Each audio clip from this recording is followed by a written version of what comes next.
يعطيكم العافية. أهلا وسهلا فيكم في مطبخ التوأم. وصفتنا اليوم راح تكون من الوصفات السهلة والسريعة اللي هي ليالي لبنان. إن شاء الله راح تعجبكم. تعالوا نشوف طريقة العمل.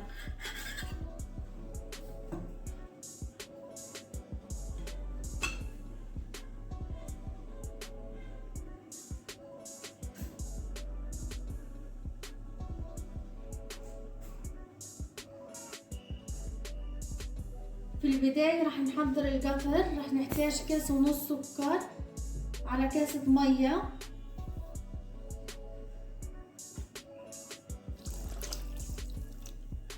راح احكي ملاحظة مهمة بالنسبة للقطر: لا تحركوا السكر مع المي، اتركوا السكر يدوب لحاله مع المي حتى بعد ما يبرد القطر ما يسكر او يصير على شكل حبيبات صغيرة. اول ما نشوف السكر داب بنضيف عصير ليمون. راح اوطي الغاز واتركه لمدة 10 دقايق يغلي.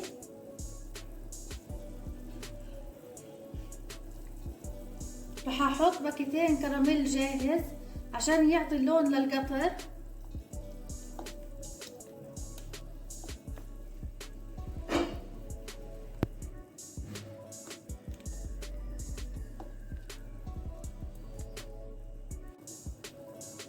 لو مش موجود عندك كراميل جاهز بتكرملي معلقتين سكر على نار وسط.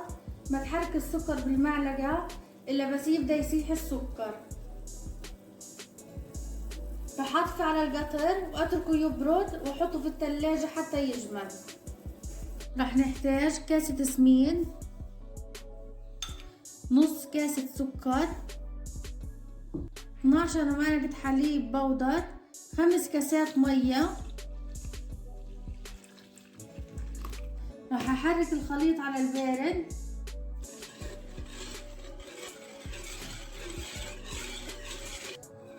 راح احط الطنجرة على الغاز. راح استمر بالتحريك حتى يتقل الخليط معي.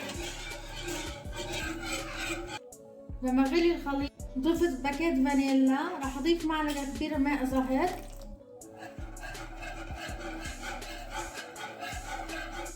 الخليط صار جاهز. راح اطفي عليه. هضيف الخليط في البايركس.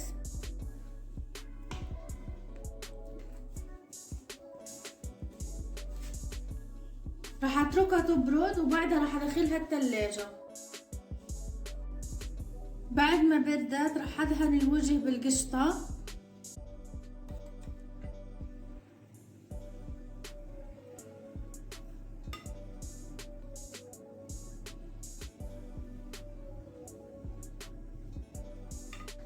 بعد ما ضفت القشطة راح ارجعها في الثلاجة لمدة نص ساعة. بعد نص ساعة قطعتها وزينتها بالفستق الحلبي.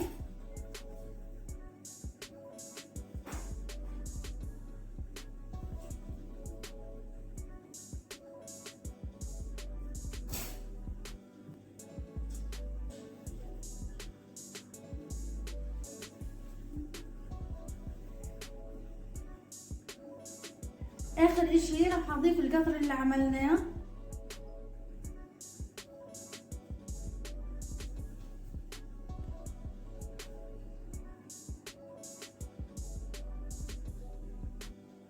بهيك وصفتنا صارت جاهزة.